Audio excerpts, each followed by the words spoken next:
Hey there, Team Pits, Knoxville, Tennessee, folks. We've got a beautiful Copperhead 60 finished in stainless steel traditional flow. All right, now typically you'd see us building our Copperhead reverse flow. That's how we normally do them, but Brent wanted it traditional flow. We said, yes, sir, we got you. We'll build it traditional flow for you. He got some thermometer eyebrows on there, like I mentioned earlier. Stainless steel accent, stainless steel front shelf, big stainless steel guy apparently. We'll open up the smoke chamber here. Now we got a couple add-ons in here as well. We've got the rear and top, or bottom and top sliding trays, of course, but then he also got our charcoal pan set up. And how that works, you get an ash pan that you'll set down in the bottom of the smoker first, and then you got your charcoal tray. So ash pan makes for easy cleanup.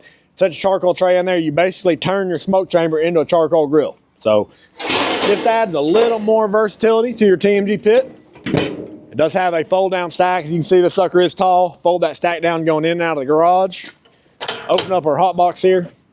Still the same 5 sliding trays, but look at that, another charcoal pan. Apparently, Brent's big on charcoal. We're gonna get him on some real wood, but he loves his charcoal. Ain't nothing wrong with that. So this charcoal tray, slide this bottom rack out, put it in there, dump some charcoal in there, basically turning your hot box into a direct heat cooker. So I think that'll work out real well for him. Still the same setup in the bottom. You can run that independent from the smoker itself.